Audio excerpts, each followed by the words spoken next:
It's been a morning. It's been a morning. Let's say that. As it turns out, I'm not actually in like a room of hexagons, a dark room filled with hexagons. Who knew? Who knew?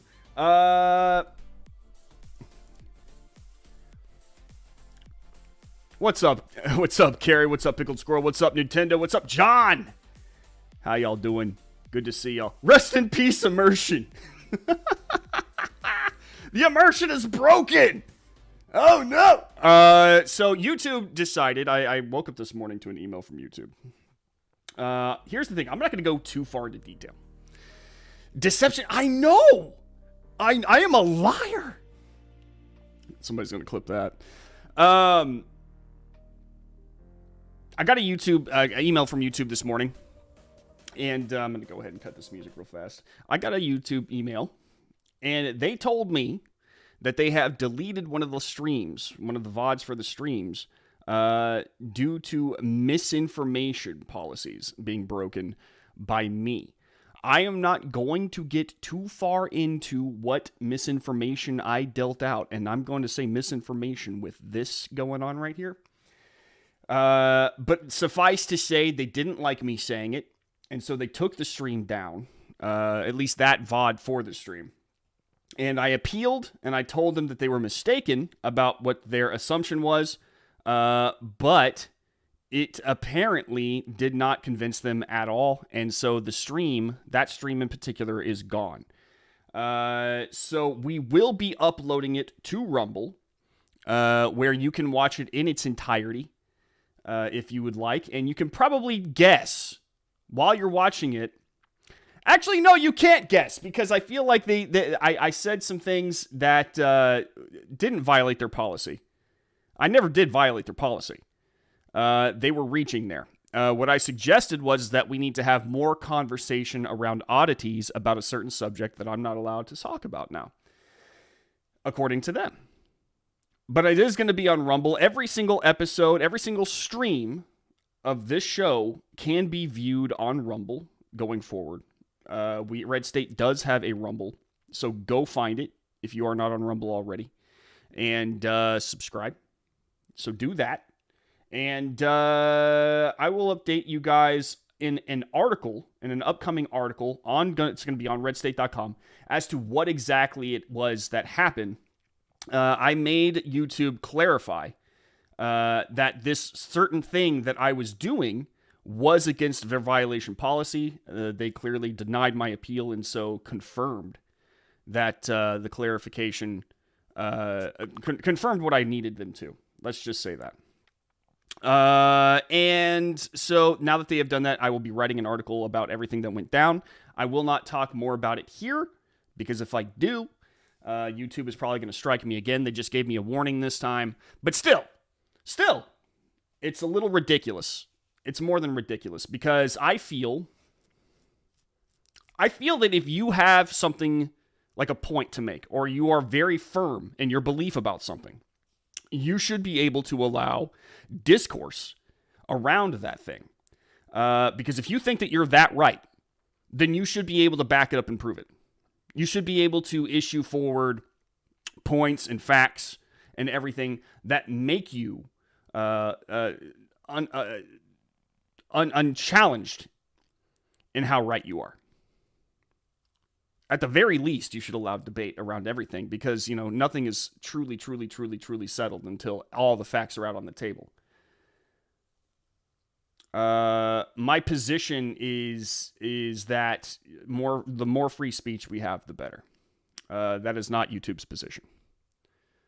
YouTube's position is that of the misinformation position, which, as we've covered on this show before, misinformation is, of course, just a way for the left to shut down argument. It is basically them saying what you're saying is challenging to our narrative. It's it's making things a little bit more difficult for us. So we are not going to allow it. We're not going to allow it to happen. Now, given I knew this was going to happen at some point, I was fully prepared for it. It came a little sooner than I thought it would.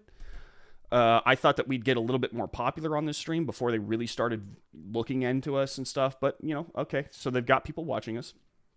And if they are watching us, then here's my message. You done goofed. This is going to count against you in the general public, and I want that to be very clear. I'm going to make this a big deal.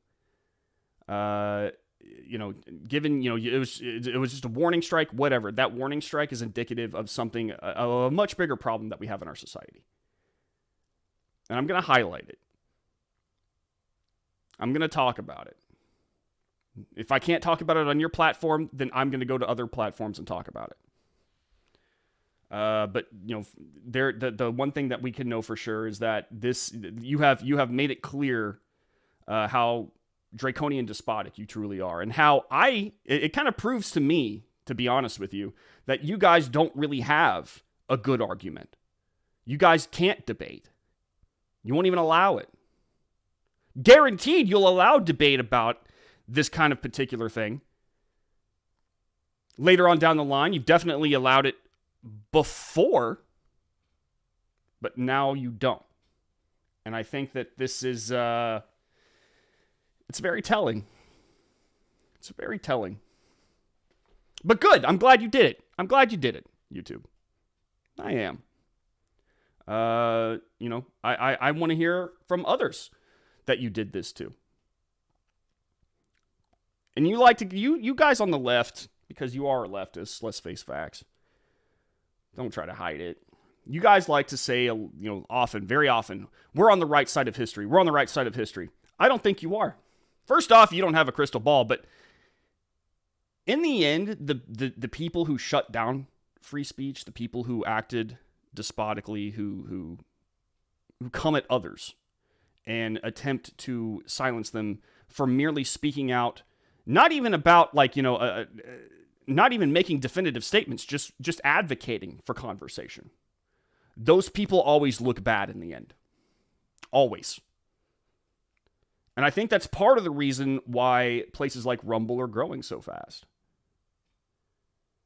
Rumble will be remembered as a great place. YouTube is always going to be remembered as the place that shut down people because they were afraid of what they had to say.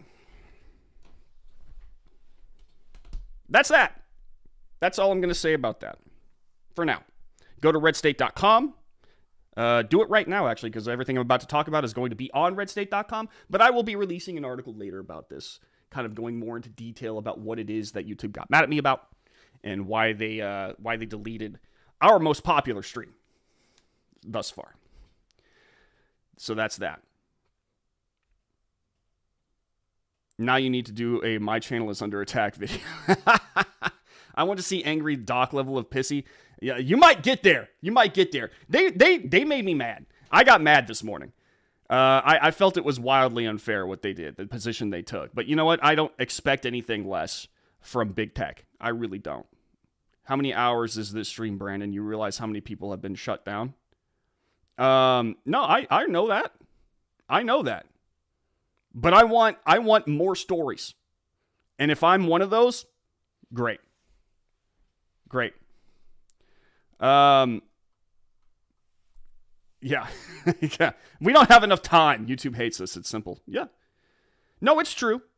YouTube is run by people who, it's big tech. I expect this behavior out of big tech. I would have been surprised if they had received my appeal and said, you know what? Oh, we were mistaken. Our bad. I would have been surprised. But again, one of the reasons that I'm here on YouTube and not streaming live to Rumble is because I wanted to be in a place where they were. I wanted to go to the enemy. I say the enemy. Let me backtrack that a little bit because I feel like that's the wrong way to put it.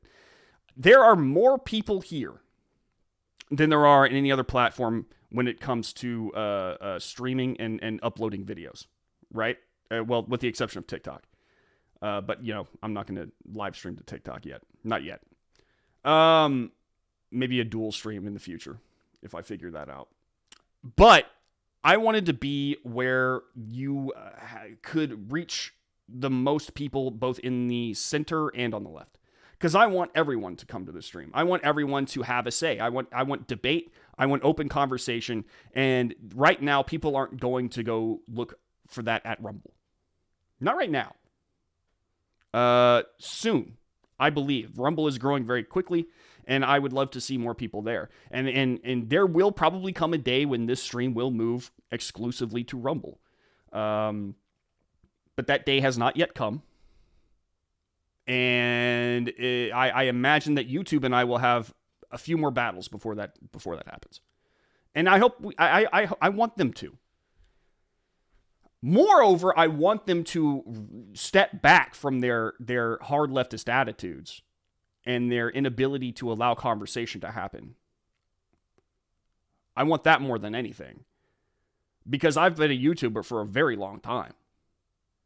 And I, but you know what? I mean, if it means getting kicked off the platform, then so be it. Rumble will not allow that kind of shutdown of speech, and I'm very happy about that. So we might very well end up moving there, but in the meantime, we're here until they kick us off, or until I deem it's just time to move. I'll ask Omegon if any of our podcasts have been removed. Yeah, please do. I'd like to know. You don't want to be like the Nelk boys, interviews with Trump taken down. See, yeah, it's that kind of stuff. Like the amount of nonsense that they are piling on the people. And I'm not just talking about conservative. I mean, like, you can't have a standard conversation with medical experts, former presidents. Like you can't. Like, there is a line that they draw that is so hard and so ridiculous. And it's because their ideology gets in their own way. All of big tech, not just YouTube, their ideology. I remember watching an interview on the Joe Rogan podcast with, and I don't know how to pronounce her name, but it had Tim Pool, and it had, one of two of the bigwigs. Of course, it had, the Twitter CEO and Jack back then CEO Jack, and then Vijaya. I can't remember how to pronounce her name. I apologize if I screw that up. But I remember them talking about the transgender policy that they had on Twitter, and how, you could literally get suspended or banned for effectively stating that men are men and women are women and they can't interchange. And Vijaya did not seem to understand that her position was a hard leftist one, and that what she had was technically considered an opinion. And that her opinion was disagreed upon by medical experts and biology. She seemed to really consider the fact that, gender fluidity was a fact. Excuse me, let me rephrase it. She considered gender fluidity an uncontrovertible fact. It's like she couldn't understand that she could be wrong about that. Many people in big tech, I think, kind of suffer from that bubbled mentality of, it is my way or the highway, and everything that I consider right is right. There's no stepping away from that. There's no arguments to be made here. I'm right. The world is exactly what what my ideology says it is. And she had trouble wrapping her mind around what Tim Pool was saying to her about how what she was saying was actually just opinion. And it was a leftist opinion. And she was using that leftist opinion to lord over everyone else. She couldn't wrap her head around it. She was you could see it on her face. She was actually very confused.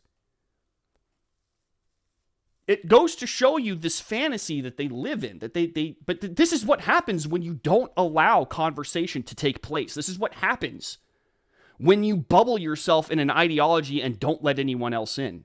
This is one of the reasons I'm on YouTube. I want other people to be able to have a say, to debate, to talk. And freely so.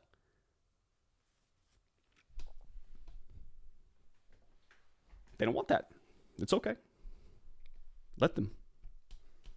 Eventually, it's going to bite them hard. I think it already started. It kind of is. The invention of Rumble is already something that is kind of encroaching on their territory.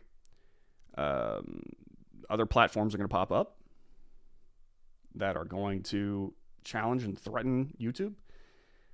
And at some point in time, one of those platforms, maybe it's Rumble, maybe it's another one, is going to become so popular, so widespread, that YouTube will start to take a back seat. And YouTube will have no one but itself to blame. Very few content platforms mistreat their creators like YouTube. I say let them step on their own landmine. Going to be harder for YouTube to go broke from getting woke. Yeah, no, it's true. But you know what? Just because it takes a long time to get to the destination doesn't mean you don't get to the destination eventually. I used to think this level of technological advancement would be glorious like Star Trek. Now it's a mess of foolishness. Yeah. Well, I mean, this is what happens, when you let ideology rule the day. I'd say a fight between technological advancement and the force of societal regression. Well put, Nintendo. Well put. That is exactly what it is. Couldn't happen to a nicer YouTube. Thanks, Delacroix. The youngest wants to be a YouTuber. Look, I've wanted to be a YouTuber for over a decade, and I have been uploading videos for ages. In various platforms or various accounts, various businesses that I've worked for. Like I've uploaded so many videos to YouTube. I'm scattered all over it. I've been a YouTuber for a very long time. And this is, I mean, I've always kind of knew at some point in time I would run afoul of YouTube. I just didn't think it would be this easy.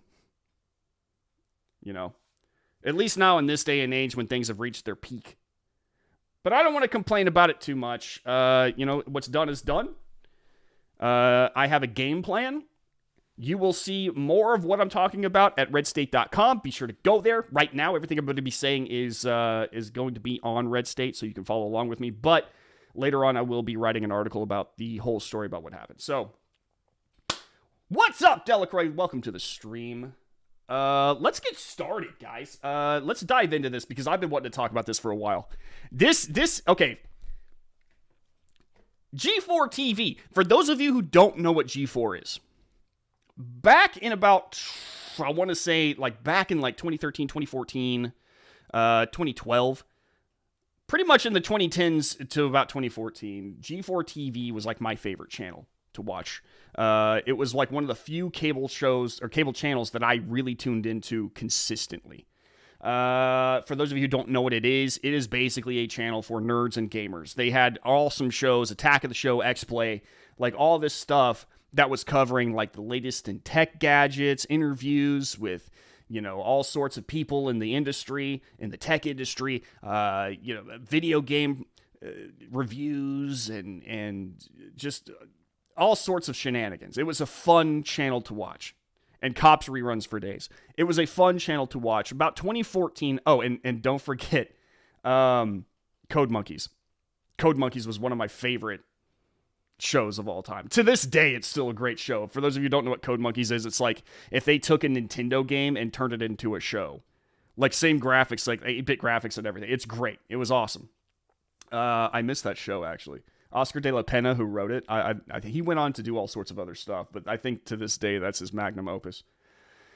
It was very popular, but the issue was they got bought out by one of the big corporations, and they decided that they were not going to allow for more programming. They weren't going to put any more money into it. It was just, it was going to stagnate until it died, and that's exactly what happened. G4 stagnated and it died. And it was very sad. It was a very sad day. Then, at around 2021,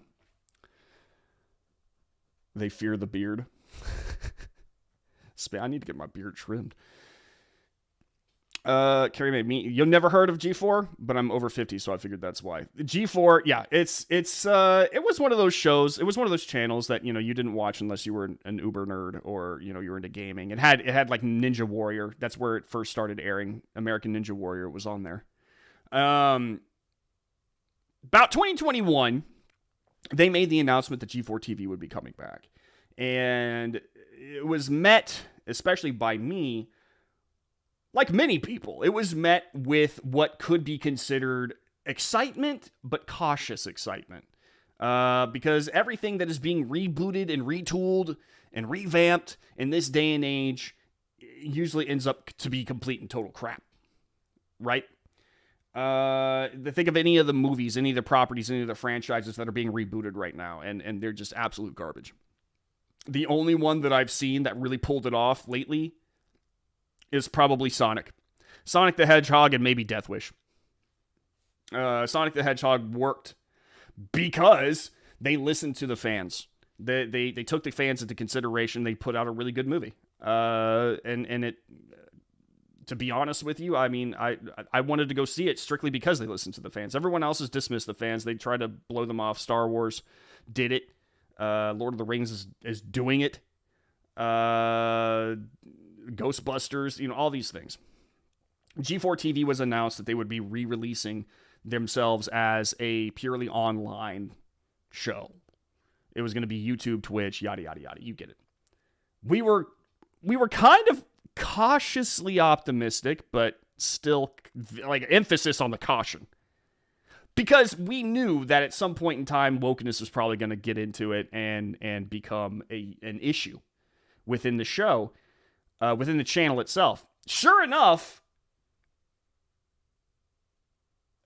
one of the hosts, Frosk, went on a feminist rant. And let's go ahead. I'm going to, just to give you guys the full context, we're going to watch this feminist rant. I want you guys to see this because I think it's important. This is Frosk. She is one of the hosts, the new hosts on G4.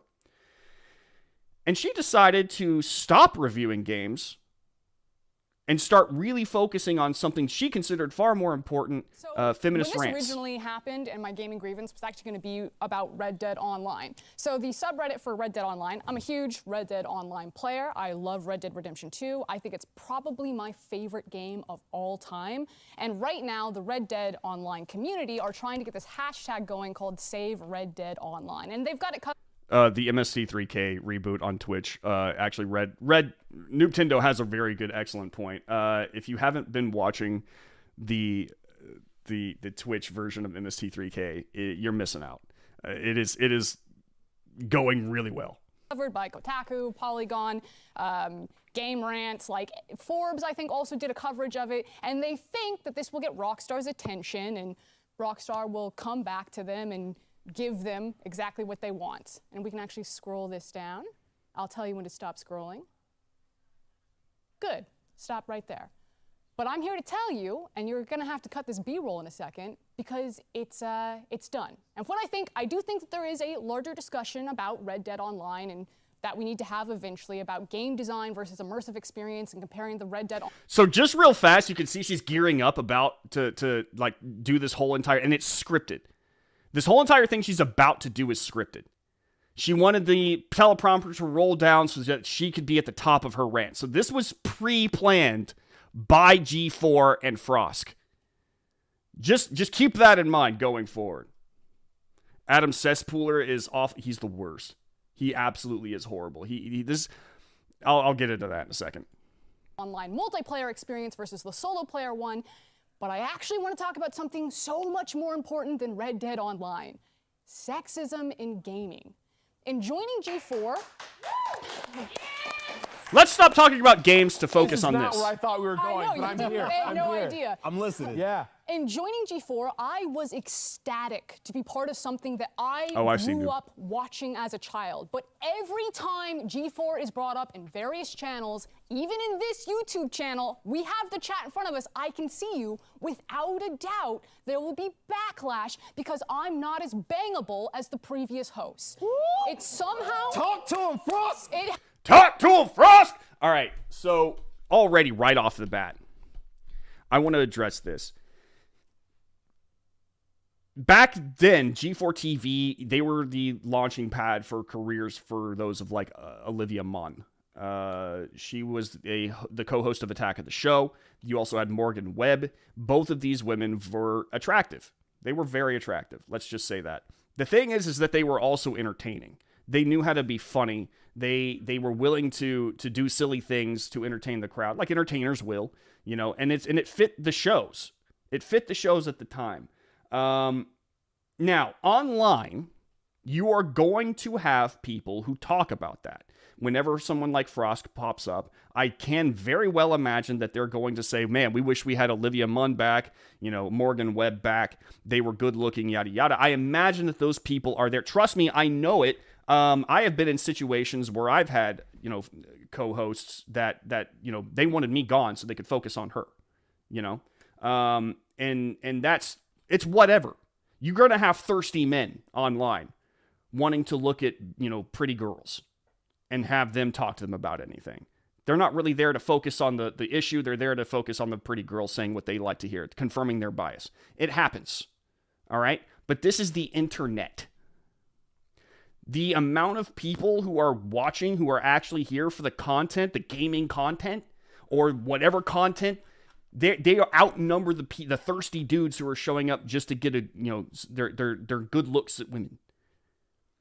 They pale in comparison. You're going to find people online who are more than willing to get nasty with you because they feel safe enough to do so. They're between you and a camera and a keyboard and a fiber line if they have one, whatever.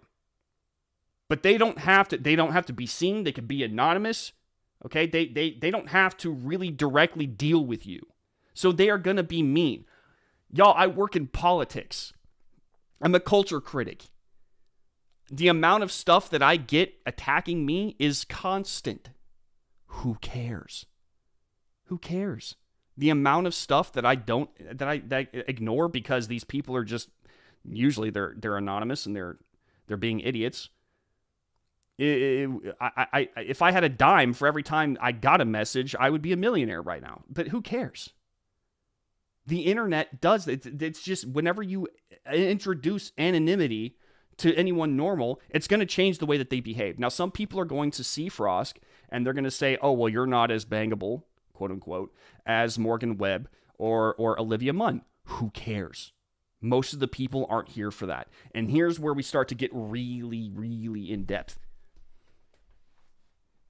The social justice warriors, these woke cultured idiots, they want to take this small group of people and paint any given subculture. It doesn't matter what it is, whether it's gaming or something else. And they want to paint it as problematic in some way, shape, or form. Why? Because it allows them to move in and say, we know how to correct it. And if all these institutions that head up these subcultures let us in and let us take control or at least guide you, then all of this problem will go away. It's a moral imperative for you to let us in and dictate how things should go in this community, in this subculture. They come in, they infiltrate, they change, and they destroy. That is how this works. Now, what Frost is about to say is it's been a narrative that's been ongoing for some time, since about 2014. The social justice narrative is that the gaming community is insanely sexist and it's horrible and it's problematic and something needs to change. I'll let her continue here. Has somehow been expected that you can talk about how much you jerked off to women as a compliment. It's not a compliment. It's weird. It's dehumanizing and it's weird. Women do not exist to be nice on the eyes for you. Morgan Webb, Olivia Munn did not exist to be nice on the eyes for you. Okay. It didn't stop them. They knew that they had sex appeal and they utilized it. They appeared in various magazines in states of undress. Let's say that. They knew how to make, they made sexual innuendos. Okay, they knew they were attractive and they had fun with it. People didn't, were people sexist toward them? I'm sure there were some. I'm sure there were some out there. But was it the main focus? No. The reason people loved Olivia Munn is because she was fun and she was funny. Yeah, she was good looking. But if Frost had the same exact attitude toward everything, people would love Frost too. But she's focusing in on this one little aspect and making it seem like the vast majority of G4 viewers or gamers in particular, doesn't matter, subculture, doesn't matter the subculture, again, trying to make them out to be sexist idiots. And then it's a huge problem.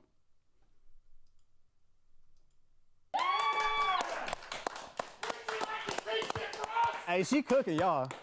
And that's just The obvious seals, sexism. the You don't trained need to seals. explicitly objectify women or declare that you hate women to be sexist. Just go ahead and check out Thorne's latest meltdown on Twitter for some spark notes. Now, here at XPlay, our reviews are written. Original sin. You don't have to just outright be sexist to be sexist. You're sexist regardless. And produced by a team of people. There are too many games for one person to shoulder the burden. So we divide and conquer. And when we use language like we or I, that's the reviewer. That's coming from the mouth and experience of the reviewer reading that review. And that's not to say that Gerard, TBH, Adam, or myself don't contribute to the reviews. We absolutely do. But it'll always be in varying degrees and take a whole team behind us. That's why we're XPlay and not Adam Play. We have done the experiment and controlled for the variables. Adam Sessler is the worst. Will read a script written by the same writer that I will read the other half of the script for, but I'll be the one flamed. And No. Look, this is that victim mentality that I despise about the woke left. It's always they're the victim. People can just have a civil disagreement on anything, Twitter, YouTube, whatever platform you can possibly imagine. And they will utilize that. They will take it and they will start to complain that they are being flamed, that they are being attacked, that they are being harassed. Again, this is the same narrative. You can't argue with them. Any argument is going to be considered an attack, quote unquote. It's kind of, I mean, look at the way, AOC, Ben Shapiro. Ben Shapiro challenged her to a debate whenever she popped up, and I can't remember exactly what it was around, but he challenged her to a debate about a subject, and what did she say? I'm being catcalled. That she turned it into an attack. She turned it into sexism. Ben Shapiro would probably give her the most respectable debate she will ever have in her entire life, and yet she still turned it into something sexist and misogynistic and mean-spirited and bad faith and all that stuff. This is exactly what Frosk is doing right now. Do I think that she does get sexist comments? Again, I'm going to repeat this. Yes, I think she probably does get some. But to sit there and say that this is the majority of every interaction she's getting, that like her male co-stars or co-hosts get off scot-free, that is nonsense. That is absolute nonsense. I guarantee you, it doesn't matter who. I have seen any given message board, any given comment section, my own comment section on Red State. If I write something that people disagree with, they tell me. I see it. I don't always engage, but I see it.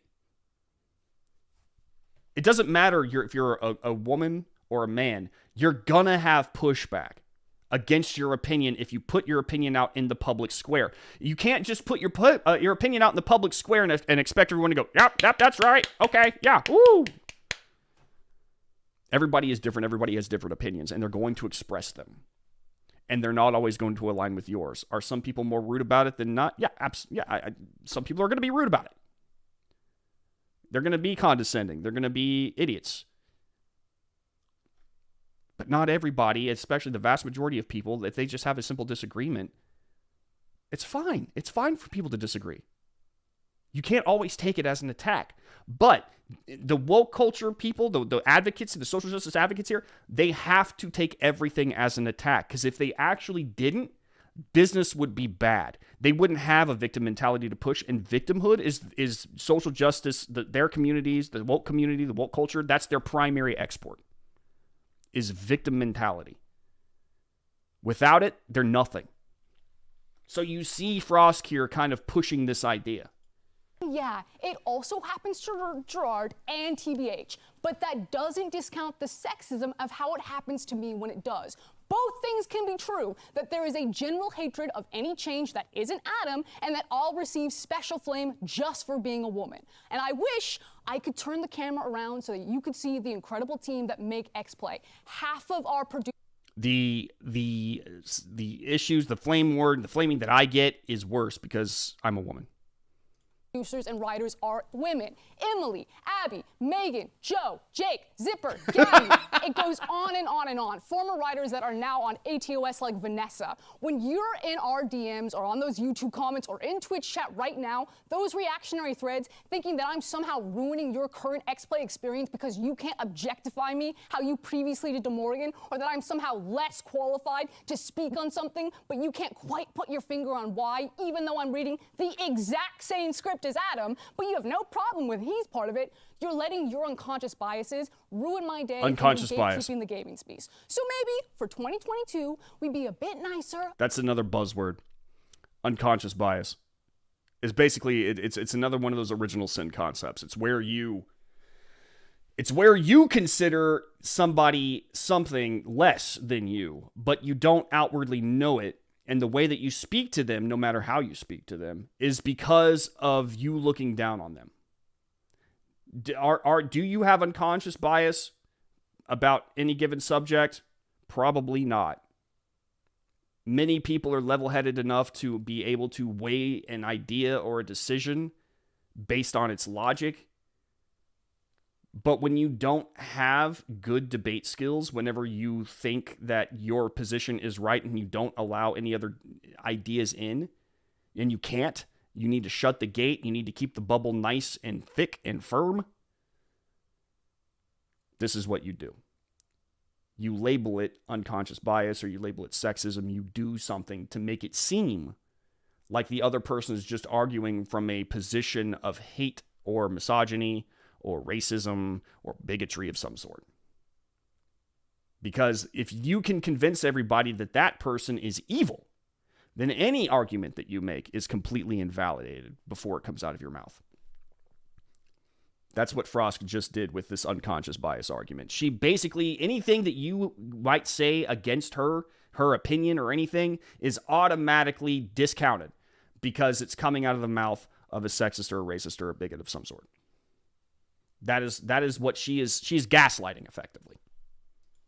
A bit more self-reflective, and we enjoy the fact that people are working hard to make free content for you. If you don't like it, don't watch it. Peace.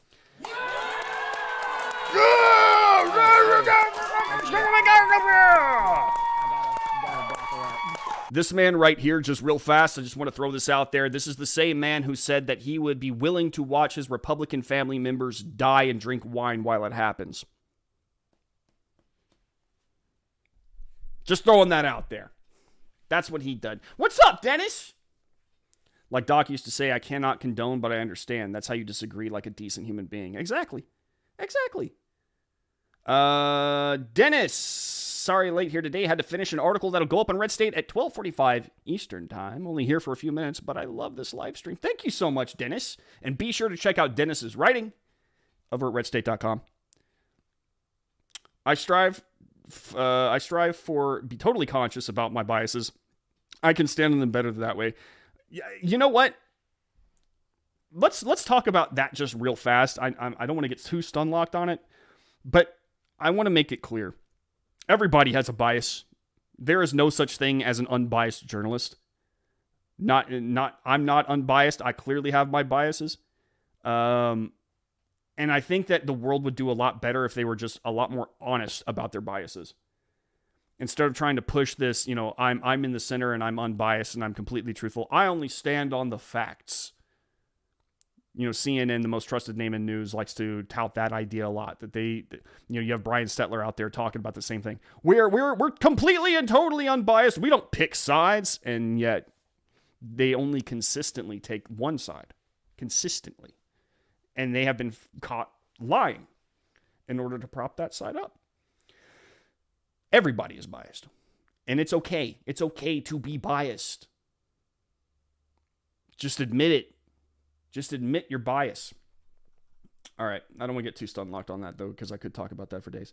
So, you'll notice that at the end, Frost said, if you don't like it, don't watch it. A lot of G4's viewers then promptly said, okay. And G4 began to crash phenomenally. They have had to go through a rebrand. You could actually see on the charts consistently. People have been keeping track of it. The Quartering has been keeping track of it. Other online YouTube personalities have been keeping track of it.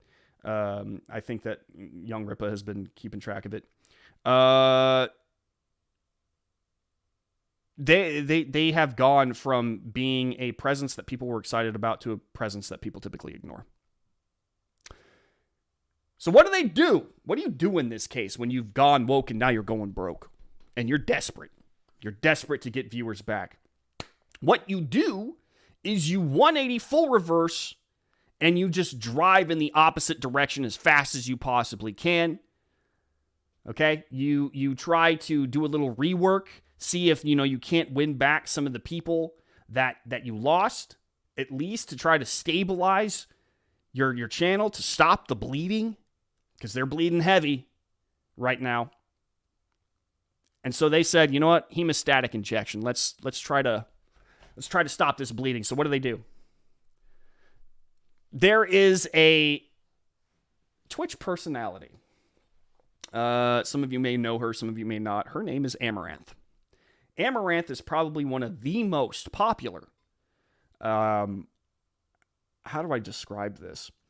She's one of the more popular erotic streamers on Twitch. Probably the most erotic popular streamer on Twitch. Her entire deal is she kind of was like the leader when it came to the hot tub trend that was happening on Twitch. She is consistently being seen in bikinis. Anything that she's doing on that channel is dripping in sexuality. Okay? Given G4 stances, you think that she would be the last person you would see on G4, on any G4 show. And yet, look at it here. Wow. Wow, look at that. Look at that. That's a big one. Wow, let's see what's inside here. Let's see if there's... Oh, my God. Oh, my God. Oh, my God. It's There's a woman. How much is she? oh, my God. I just want to let you know. ladies and gentlemen, may I introduce you to Amaranth, the anti-Frosk. She literally exists to be objectified. Now, I'm gonna go ahead and leave it there. I don't know if I would get in trouble for showing much more, but let's just suffice to say that this is exactly the opposite thing that Frosk was complaining about. This is G4 doing the exact opposite. They are literally bringing a woman on to be objectified. And they really lean heavy into the objectification here. They consistently, after she shows up, they're consistently making all sorts of jokes, innuendo jokes. They've got, let's see here. I think at some point in time they've got her. Yep. What do you think? Sorry, I was like mesmerized by something. That's so. Did you say this was on a movie set? Was that what's up? The innuendos and everything, they dive headfirst into it. This is pure and e-thought. That's a really great way to, e-thought.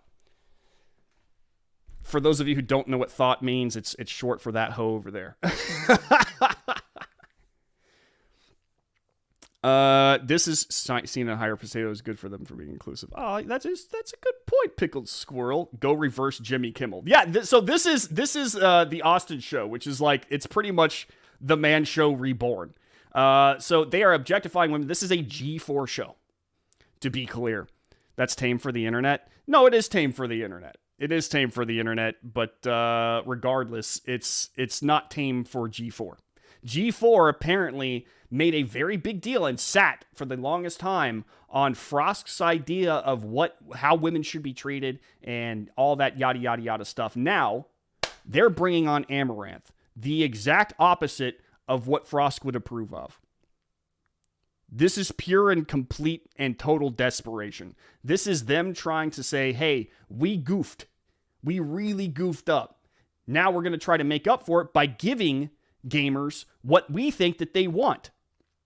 A show for gamers and nerds. This is what they reacted with. They want to throw this at us now. This is almost just as insulting, if you ask me. Now, I have nothing wrong. Look, if you make your career and living, and Amaranth has, she's a multimillionaire.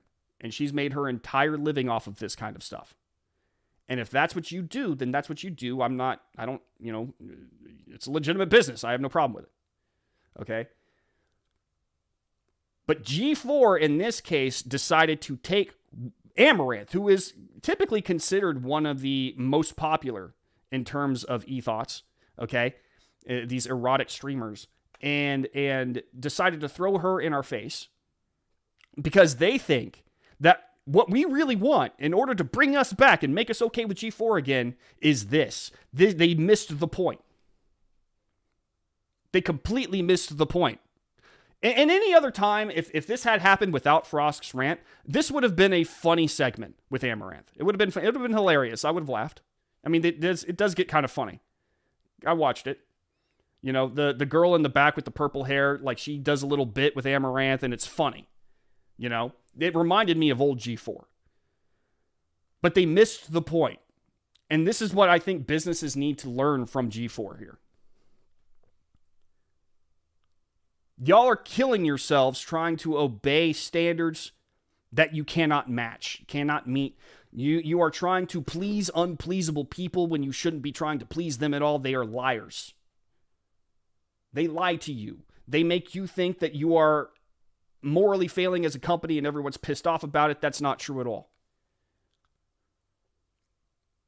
In terms of G4, what we really wanted were just fun, lighthearted shows that focused in on our love of escapism. And you introduced politics into it. You introduced cultural draconianism into it. And that's what made us tune out. If you really wanted us to tune back in, ditch that crap and put on a fun show. Put on a show about things that we actually care about. And this goes to any company. Stop focusing in on the politics. The politics are killing you. Look at Gillette. Gillette's a really great example. Y'all remember that commercial that Gillette released a while back? Y'all remember that? It was a commercial where, you know, they addressed toxic masculinity and they made men seem like they were just awful for being men. Everything down to like a dude just wanting to talk to a girl because he thought she was attractive. It was bad. The friend was like, "Hey, buddy." It became a meme later on. Boys wrestling in the yard and just saying boys will be boys. That's bad too. Apparently, we're not allowed to do that. Boys are very, very physical. They're very active. But that's apparently bad. That's a sign of toxic masculinity. It effectively attacked men for being men and boys for being boys. What happened to them? They lost billions in revenue because people just decided, you know what? Screw these guys. I'm not going to buy Gillette products anymore. I'm going to go to Harry's Razors. Or I'm going to select other different kinds of Bic or whatever. I don't know. P&G, Procter & Gamble, or was it Johnson & Johnson? I can't remember. I think it's Procter & Gamble. Procter & Gamble, who is Gillette's parent company, had their earnings report after that time. Every single company that they owned was showing profits. Gillette was the only company they owned that had a loss in the billions. They lost a lot of money off of that ad. Just off of that ad. You cannot insult your user base and then expect them to just be like, "Hey, okay, cool, woo, let's keep going." And then you can't just dangle Amaranth's butt in their face and expect them to just come marching on back like nothing happened. Because we know that what you're doing is desperate. We know that what you're doing is trying to treat us like we're simpletons. Don't do that. Stay away. Uh-oh. Looks like we lost a connection there for a second. Are we still back? Are we back?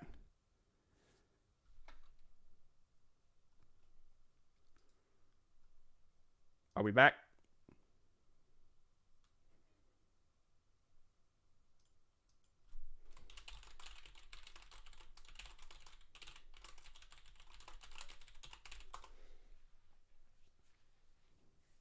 Awesome. Okay, we're back. Sorry about that, folks. I don't know what happened.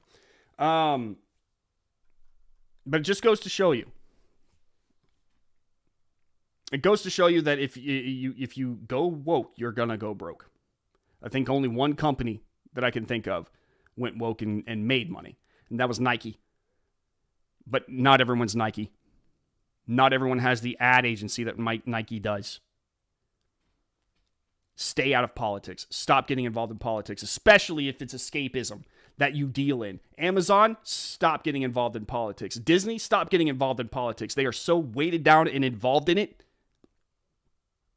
that they've lost the plot, and they're losing viewers. Their creations are getting flamed before they can even come out, and people are not going to tune in because of it. Stop getting woke, and you won't go broke. That's that. That's that. Case in point. Moving on. Later, Pickled Squirrel. Thank you so much. Later, Dennis. Thank you so much. That's crap. You put out a rant and they do in 180. Stand on your principles. Exactly, Carrie. That's a very good... It's like if you really believe that hardcore in it, stand on it. Don't back away from it. But clearly, by the way, good point, Carrie. It shows that they don't really actually care about their principles. This thing that they espouse, they actually don't care. They don't care. And it's just to drive the point home, many corporations or businesses, their primary goal, no matter what it is to make money. And I've stated this before, and it's very true. If tomorrow a whole bunch of people in the globe, the vast majority of people decided, you know what, killing puppies in cold blood is awesome. We love it. We're taking the PETA position. We're just going to kill dogs. We're going to kill all the dogs. Then guaranteed, if that was like the big trend, and it became like a political movement all on its own, like Black Lives Matter did, you would see companies right now going, you know what? We too consider killing dogs, killing puppies to be the moral standing that we would like to rest our laurels upon. And we've always really believed that killing dogs was good. And we are dedicating all our time and money we're gonna throw millions at organizations whose entire purpose was killing dogs. We're gonna throw millions at organizations that shoot puppies in cold blood in the street. That's what we're gonna do because we care. And if the very next day the world suddenly reversed course and was like, you know what, puppies, awesome, we should take care of them, we should love them. We should roll out the red carpet for any puppy that we see. If you see a dog anywhere, you better have a treat ready. That corporation would follow suit and be like, we've always thought that dogs were man's best friend, and we totally want to make it clear that we should consider dogs royalty even, and we're going to throw millions of dollars at organizations and blah, blah, blah, blah, blah. So on and so forth. That is what they would do because they think that if they do that, you will buy their product. They're trying to endear themselves to you. They don't really have principles. Their principle is making money. Now, G4 must have thought they were fooled into it, like many other organizations and corporations were, that if they went woke, then people would like them more and they would tune in because everyone wants to take a stand. They were wrong, and they found that out the hard way. And what are they doing now? They're trying to reverse course as fast as humanly possible. I got to hand it to G4, though. At least they're trying to reverse course. They're small enough that they took a hit. They went woke, and they really got broke. Major corporations, they will probably quietly step away from these positions. Many have. Because they found it at costing their bottom line. But they don't want to suddenly reverse course and piss off, the internet and the internet mobs and, get bad PR. They don't want to do that. That would be really bad. So they're quietly stepping away. Got to go pick up the youngest from school. She's not feeling well. Oh, I'm sorry, Pickled Squirrel. I remember the commercials. It's why I buy Dorco razors now. Yeah, many people stepped away. Many people. Good. Sorry about that, folks. I don't know what the heck happened. Like we were victims to be saved, North African DC comic artist on why he left the company. Now, you want to talk about a company that is going broke from going woke, and it's DC Comics. We've talked about this on the stream before, but I think it's very interesting that you had people inside who were literally quitting because it had become so woke. This is the story of a guy named Gabe Abdul Al-Taib. Or El Taib, he's a North African guy. He's descended from Libyans. And he used to draw at DC Comics. And around the time that they started coming out with Jonathan Kent, which is Clark Kent's son, and for those of you who don't know about Jonathan Kent is a gay leftist who likes to protest for climate change, and he's for open borders, and he's pretty much your leftist. And they made a big deal out of him being gay. He's got a boyfriend that he pals around with, and they really wanted to focus on that aspect of this new Superman. New Superman is gay. They're making a big deal of it. Okay? No one wanted to make a big deal of it except for them. Of course, then you had people complaining like, well, why is it such a big deal that he's gay? Y'all are making it a big deal. Y'all are.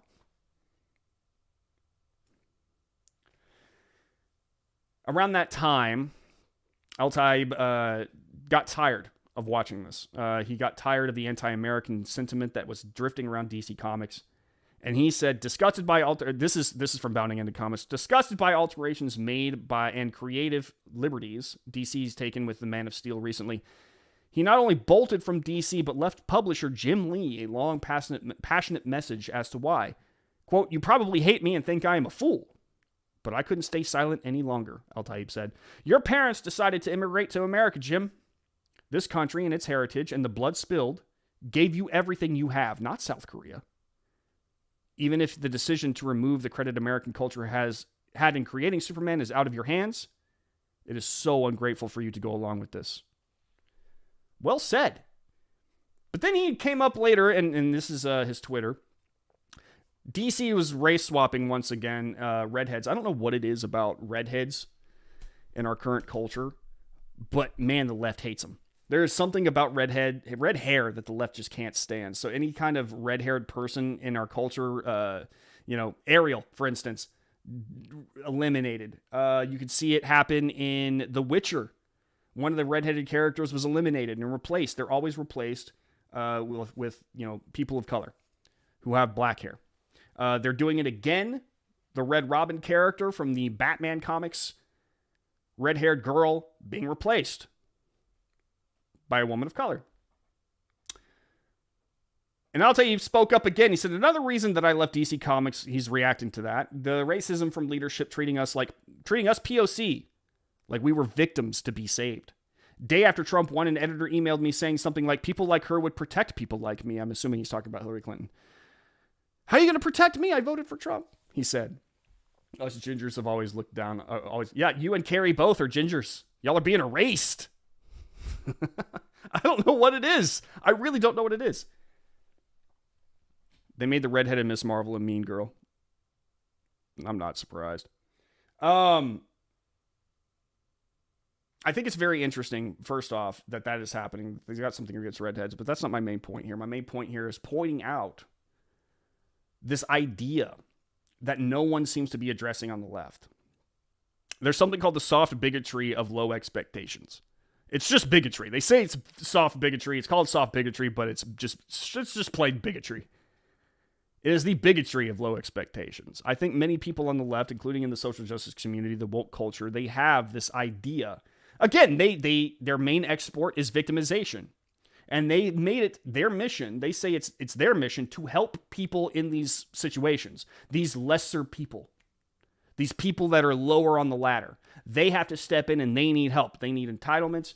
They need their hands held. Moreover, they need people to speak up for them. Not just speak up for them, speak for them. They kind of consider themselves to be the protectors of people of color, of transgender people. Doesn't matter who you are. If you fall into one of these categories, you're in a protected category. These people decide for you how society should treat you. And that, to me, if I was in that situation, I would be massively insulted. And Al-Taib is too. If I'm pronouncing his name incorrectly, I apologize. It goes to show you, though, this mentality. Their main export is victimization. They feel like they have to step in and speak for those of us who are not white. They consider themselves higher on the ladder if they are white. And in their guilt, they try to overcompensate. Many of the people in America who are of color do not need protection. What they really need is for people to get out of their damn way. I mean, black people, for instance, have a very strong record of success in this nation, dating all the way back to a woman named Madam C.J. Walker, who is the child of slaves. And she became the first black woman millionaire in America by selling cosmetic products. She created a line of her own cosmetic products and became a multimillionaire by selling them across the nation, not just to black women. Eventually, she came out with stuff for white women, too. She sold it all to them, and she became a millionaire. She had the presence and the gumption. She had the know-how and the go-get-em spirit to go out and make a name for herself, to make herself into an entrepreneur. Nowadays, you have these people in the woke culture, you have social justice warriors out here telling these people that, people of color, it doesn't matter what color you are, whether you're black, whether you're Hispanic, whether you're Asian. I mean, well, if the Asian people, maybe not so much. You'll learn over the course of this stream probably that, the left actually kind of has a little bit of a habit of not liking Asians too much. They only like them like many other people. They only really like them whenever they're useful. They feel like if you look at these communities, many of them that aren't in the situation where they allow people to speak for them, they're just fine. They're successful. They don't go toward that victimhood mentality. They immediately rise, they pull themselves up by their bootstraps, and they get to work and they succeed. If I was a person who was consistently told that I need protection, that I am a victim, I would be very insulted. Very insulted. Everybody has, in some way, shape, or form, given their identity, some hardships. Everybody does. But we deal with it. Well, it's easy for you to say as a white man. Again, history says and proves that it doesn't matter what color you are. If you want to succeed and you work towards success, you will succeed. You're going to go through hardship. Everybody goes through hardships. Everybody does. I've had to go through so much to wind up where I am right now, and I still don't even think that I'm even near where I'd like to be. But I'm moving up because I put in the work. I do what I have to do in order to succeed. And in many of the cases, I mean, I've had jobs denied to me, or I've been not considered for certain things because I'm a man. They would much rather have a woman say what I wanted to say. It happens. Doesn't mean you stop. Doesn't mean you quit. At some point in time, your identity might become an issue. At some point in time, how you were born might become an issue. It doesn't mean you stop. That's what America is about, equal opportunity. You're going to find a lot of closed doors, but you know what? At some point in time, you're going to find an open one. And if you walk through it, you find the next open door, and the next open door, and the next open. You crawl through a window if you have to, but you get there. But you get there not by saying, give me what I want because I am X. You get there by walking toward it, working toward it yourself. That's America. And I would much rather it be that way than any other way. Because I consider the way that the woke culture looks at things as abnormally racist. Saying that someone is incapable or unable because of their skin color is racism, y'all. Period. It doesn't matter how good your intentions. It's racism. Period. But this is the kind of attitude they have at DC Comics, and it's another example of how going woke gets you to go broke. And they had employees walking out because of it. Isn't that interesting? How much time we got left? Man, okay. The show goes fast. The show goes really fast. I love being a ginger. My brother's a ginger. Houston's a ginger. My brother Houston's a ginger. He's awesome. I don't know what it is. Does anybody know? I would like to know what the deal is with the left and gingers. Why they hate them so much. I really do. I get very confused. It's a little weird. It's a little weird that they target gingers specifically for elimination from our culture. It just doesn't make any sense. It's like a South Park episode. That's why they have to remind themselves to stop the Asian hate by projection. Yeah. This whole Stop Asian Hate campaign, I think, was another political tool. Didn't the same wokeness happen to Blizzard North? It did. It did happen. And look at them now. They used to be one of the most successful video game companies on the planet. And they went woke. And now they got bought up. Whatever, man. How many times are people going to have to go broke before they understand that going woke is bad? It should be in the best practices manual at this point, but it's not. It's confusing me. It's absolutely confusing to me. I said I'd get to this Kamala Harris thing real fast. Kamala Harris blanks out on the world stage. Let's just watch this real fast.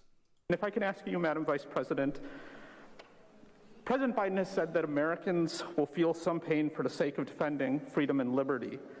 But there does seem to be no end game in sight. How long should Americans expect? How long should we be bracing for this really sort of historic inflation and some unprecedented gas prices? Sure. To be clear here, she kind of looked to him, but they kind of, the way this clip was edited, that reporter had actually asked a question of this guy first. And so she was, wondering if she should go first before he did.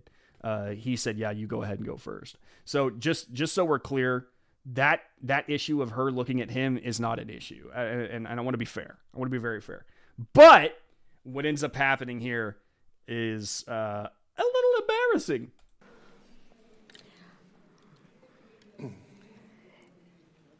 In terms of Think hard about discussions that the president, Johannes, and I had, they ranged in subject, including the issue of the Black Sea, and I'll let him explain in more detail as he would like. But we are, again, fully aware and apprised, because we are in constant communication with the president, with his administration here, about the concerns that they have about the entire region and, frankly, the vulnerability. All you have to do is look at the map. Okay. She didn't have an answer. She completely just laid down some word salad. To give you some backdrop this time, Harris has been sent to Poland and Romania to do something or another. Really, I have no idea what is actually being accomplished by this trip. And as Red State reported, things have not gone well so far. That continued today when the vice president completely blanked out and talked to herself in circles regarding a very basic question while standing across from the Romanian president. So anybody get the impression that no one knows at the top what's going on? I feel like they are so easily backed into corners nowadays on easy questions. They have narratives they can stick to, but it doesn't seem to me that they really understand what is happening. Like Kamala Harris and Joe Biden don't seem to know what's going on half the time. They go there, they show up because they have to. They're figureheads. But it's weird to me that they get asked very simple questions like that, and she doesn't know how to answer them. Why do you think that is?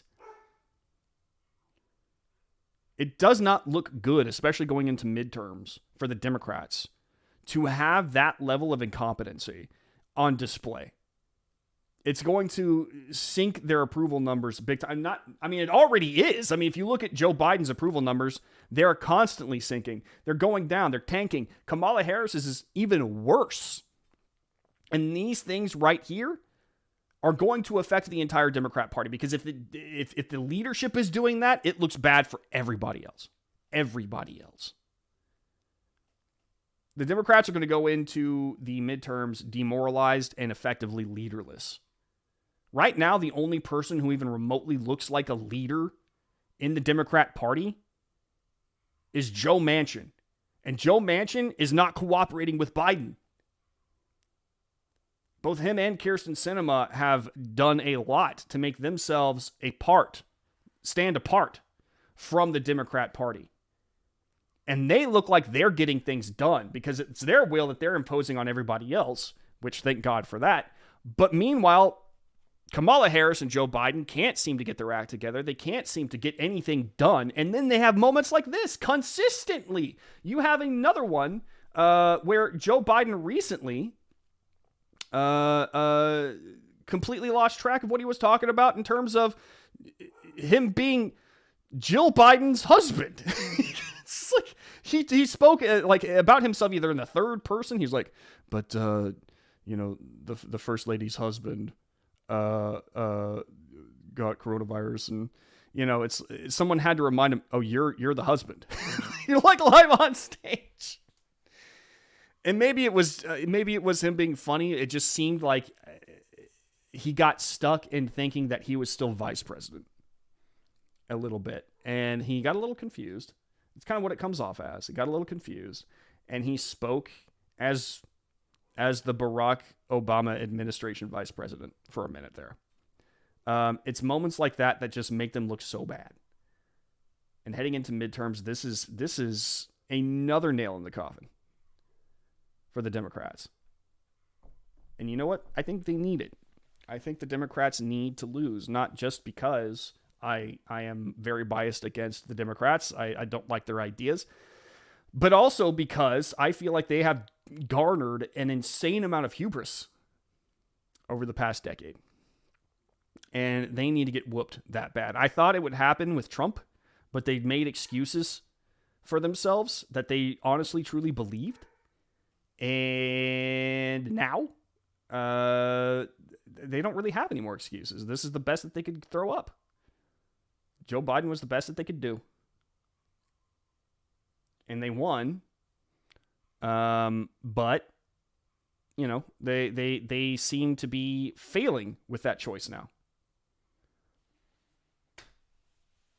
It's a little strange. I just, if they're looking like they can't get it together in terms of any subject that they talk about, what does that say about the entire Democrat Party? They don't have a leader. They're leaderless. They're directionless. It almost seems like they have their boxes they want to check to virtue signal and appease the radicals in their base, but they really don't have a direction otherwise. They're flailing. They're flailing big time. They couldn't say, I don't know, because that looks weak. She couldn't say as long as it takes, because the next question is, why don't we make things easier for ourselves? They don't want to answer that question. Joe Biden made it clear that he's not taking the regulations for the energy, toward the oil and gas companies, energy companies, off the table. He's not doing it. He's not going to remove them. He made it clear. Instead, we're going to buy our oil from our enemies. We're going to enrich our enemies by buying their oil. Not drill here, which would be the smart thing to do. Also, another thing that counts against them. Actually, I have more respect for someone who admits they don't know. Same, but that doesn't work in their heads largely because it's honest. Well, I mean, when it comes to politics, especially the Democrats, or any politician for that matter, if they don't know or they're wrong about something, then what else are they wrong about is the thought process. And the other side will pounce and seize every time on the issue and make it seem a lot bigger than it actually is. But in this case, they truly don't seem to know. And which is weird because they're at the top. They're the ones supposedly making these decisions. Are they not? Is the right hand not talking to the left hand here? What's going on? You'd figure the vice president would understand to be briefed on everything. Does she not know? Why doesn't she know? Is there something happening in the White House that we need to be concerned about? We've had clues. That maybe there is a rift forming between the Harris camp and the Biden camp. You had a lot of people leaving the Harris camp for quite a bit, including her chief of staff. And there have been endless reports about Kamala Harris being absolutely mean to people and horrible, and people just move on to different things and do different stuff. And apparently there's a rift forming between her and Biden, and there's a lot of drama in the background. So maybe she doesn't know. Maybe she doesn't know what the left and right hand are doing. It's completely up in the air for her because the two camps don't really seem to talk that much. Maybe I'm wrong. I don't know. It just seems a little strange to me. Seems a little strange. Maybe he's been listening to Crowder calling the former vice president too many times. I actually like that he does that, the former vice president. Maybe he did. Maybe he kind of had a moment where he thought, because that was his glory days, right? He was Joe Biden, the vice president. And he's not really here for this. He's not fully present for his presidency. which is crazy. A tale of two polls after ABC News demonizes DeSantis over parental rights bill. Florida voters show support. I'm going to cover this real fast. I know we're running out of time. The latest poll counters the narrative as the press lies about new Florida legislation and continues to show their waning influence. Again, midterms coming up, and it's not looking good for them. First off, taking polling results seriously is a fool's errand, as these tools of the press have not only been shown to be deeply inaccurate, but the methodology behind them is frequently suspect. However, given the reliance on these fraudulent headline-making devices, when these polls defy the very narrative the press attempts to craft, the result needs to be pointed out. The latest rake stepping comes out of the persistent lying made by the news outlet on Florida's parental rights bill. ABC News over the weekend came out with its own Ipsos-partnered polling on the Florida bill that recently passed the state legislature. The news network was not holding back on what it read into the returns, declaring, quote, "The results show lopsided disapproval for laws like the one that recently passed in Florida that limits what elementary school classrooms can teach about sexual orientation and gender identity." ABC News also noted, the poll found stronger support among Republicans. You do not need a master's degree in statistical analysis in order to find the issues with this poll. First off, how many of these respondents have actually read the language of the bill compared to those who have been swayed by weeks of media outlet wrongfully calling this the, quote, "don't say gay bill"? Next, the question was also framed in this fashion, further pushing respondents toward a result on another topic. Would you support or oppose legislation that would prohibit classroom lessons about sexual orientation or gender identity in elementary school? This is a departure from the actual bill of the language, something the network provides deep in its article, but not in the question, which stipulates that this is only limiting particularly topics which might be deemed age inappropriate for the very youngest of students. This bill covers sexual topics and gender identity issues for the kindergarten through third grades. Remember that. That's what this bill is about. But there is an even bigger issue slanting this poll. Look at the details given at the bottom of its piece. This ABC News/Ipsos poll was conducted using Ipsos Public Affairs Knowledge Panel, March 11th through 12th, 2022, in English and Spanish among random national samples of 622 adults with an oversampling of LGBTQ respondents. And this is how you drive a poll to get the number you want, thereby buttressing your narrative. What is left off the table is how this does not address those affected by or calling for the new legislation, namely Floridians and parents with young school children. Tellingly, and with rather amusing timing, another poll arrives that is both more centrally located to the affected gentry and deeply revealing via its operators. Now, here's where this gets interesting. They took that poll, the Ipsos poll, oversampling LGBTQ people, and asked, hey, guys, are you against LGBTQ stuff being taught in schools, or are you for it? And of course, many of them went for it. Yeah, it's wrong, the don't say gay bill. Okay, well, let's focus on Floridians now. What did the Floridians have to say? Breaking by a 7-point margin, voters in Democratic County, Miami-Dade, Florida, said Governor DeSantis should be re-elected again. Miami-Dade, Florida election trends 2016 had 30 plus in terms of Clinton and 7 plus points for Biden. 23 points shifted toward the GOP. This is a constant tale being told right now. You saw it happen in Virginia. All right, where Terry McAuliffe got voted out in favor of Glenn Youngkin. You're seeing it happen a lot in Texas right now, where formerly held and deeply held blue areas have been converted to Republicans. You've had politicians who used to be considered Democrat becoming Republicans. Maybe they smelled the blood in the water and they didn't want to get eaten. But also, there is the fact that you had a lot of Democrats, both politicians and voters, kind of have that Reagan mentality of, I didn't leave the Democrat Party left me. And it has gotten very radical, and it's gotten very incompetent, and it is not a good brand right now to be under, as the midterms are going to show.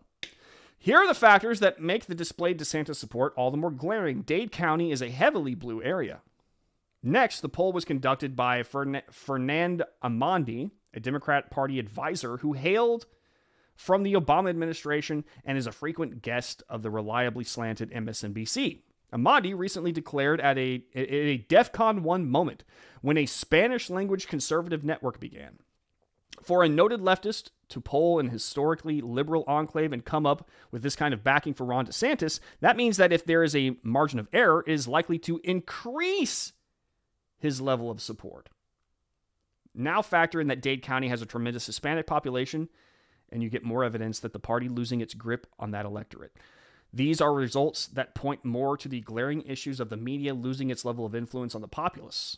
After weeks of selling us this fable that a new law is preventing all people from saying the word gay and resorting to hysterics to paint a politician as an intolerant ogre, they become exposed by their own game. One laughably rigged poll is used to, quote, prove their point, while another poll conducted by one of their own delivers what has to be a chilling result. Maybe the best thing we can see from the data points is that they continue to refuse to see the light. So, what Brad here is highlighting, Brad Slager, awesome article, by the way, dude. What he's highlighting here is you see how the media is manipulating polls so that people can then write headlines that basically say, well, everyone's against this Don't Say Gay bill. Everyone's against this Florida bill. Everyone hates Ron DeSantis. It's the worst. And they try to speak victory into being by lying about it, by lying about the support that it has. And I hate to say this, but it's true. We humans are pack animals. We travel in groups. We feel safer when we are part of a group, when we are part of a whole. And if one person sees that a bunch of people agree on one thing, then the chances that they'll agree on it rise quite a bit. And that's what they're counting on. They figured that if they lie enough and try to spread this false rumor, this false information, that more people are against this bill and against Ron DeSantis, then more people might jump on that bandwagon. However, what they're severely underestimating is how much the people have turned away from mainstream news sources and this kind of polling, this kind of lie. People are catching on. They tried to push the Overton window a little bit too far to the left, and in their hubris, they pushed too fast, they pushed too far. And people caught on. Oh my God, this is nuts. These people are nuts. The truth now gets out a lot faster than it used to. The media used to have a monologue because the left owned the platforms, all of them. ABC, NBC, didn't matter what they were. They had a monologue going for a long time. Whatever they said, you just believed most of the time. And then suddenly more voices began being added.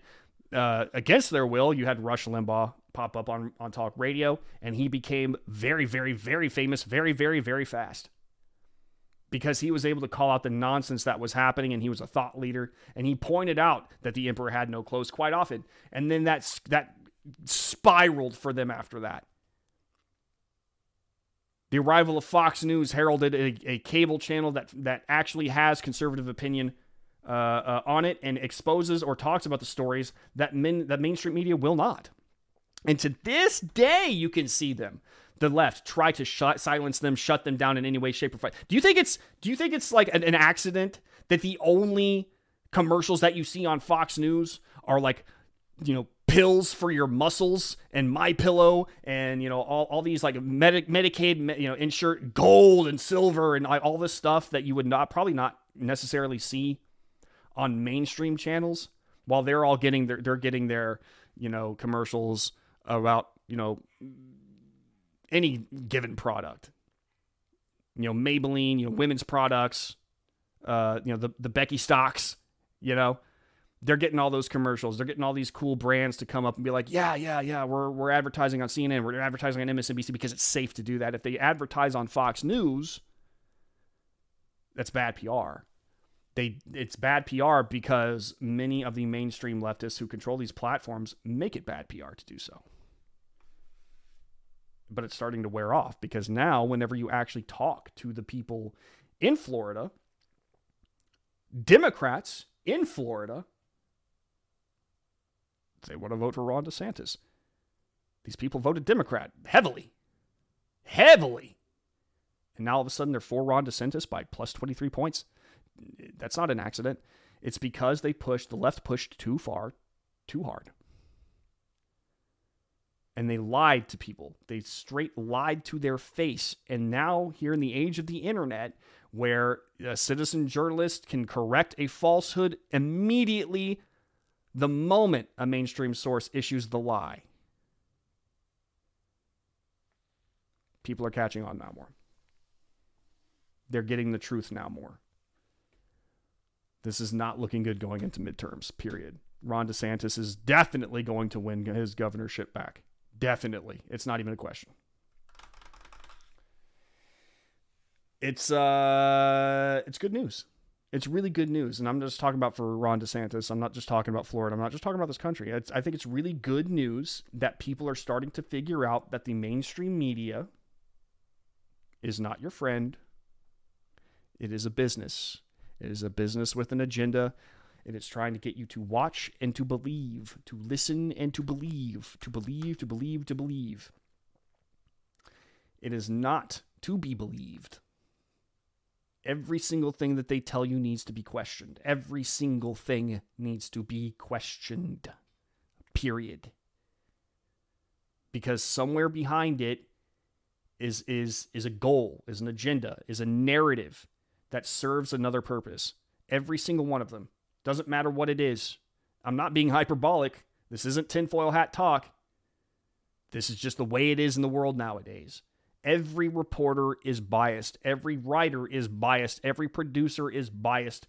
And right now, a lot of the mainstream media's platform is heavily biased to the left. I say right now because at some point in time, the law of undulation has got to take place and the pendulum's got to swing back. And the further up they brought that pendulum to the left, the more it's going to swing. And I believe that what we're seeing right now with this disbelief in the media is the beginning of the fall of the pendulum. Because at some point in time, these people are going to tune out. They're not going to want to watch anymore. Ad dollars are going to tank. They're going to plummet. And they're going to have to, at some point in time, rethink their business strategy. We'll see if, like corporations, their main goal is money, which it should be, or whether they value their narrative, whether they value their agenda over their business. If it's anything like CNN, they value their narrative first. We'll see, though. We'll see. Either way, many of these mainstream platforms, I think, are done. I think more people are going out and they're watching, they're watching Red State Live, they're watching The Quartering, they're watching Tim Pool, they're watching Joe Rogan. They're watching private citizens and their news sources. They're watching, live on the scene reports from people who are actually there. They don't even have to be reporters. If they're there and they're filming it, you see it firsthand. Thanks to TikTok, thanks to Twitter, thanks to all these social media platforms, which are trying their best to run these narratives, but you can only do so much. At some point in time, it's going to be overwhelmed.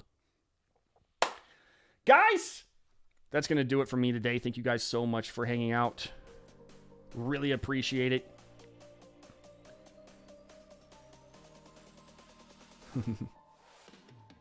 Except for when YouTube Big Tech deletes it. They try. They can try. But you know what it is? What it is. At some point in time, they're going to be too overwhelmed. And they're going to be forced to change their business model or die. I have no doubt that many of them are just going to die. But you know what? It's whatever. Guys, again, thank you so much for this. We will be picking this back up again on Friday on YouTube, despite what they might try to do to me. And also, once again, please go to Rumble. We have an account there. I'm going to start uploading each show to Rumble so you can watch the VOD there if you want. If they delete it here on YouTube, it will be there. Follow me at the Brandon Morse. And also on my Twitch, my twitch.tv at / the Morse code. It's an escapist platform. Look, I don't talk politics there. So if you're into just having a good time, go hang out at twitch.tv / the Morse code. We'll have a good time. Guys, thank you once again for hanging out. And I will see you guys again on Friday. Have a good rest of your week. Peace.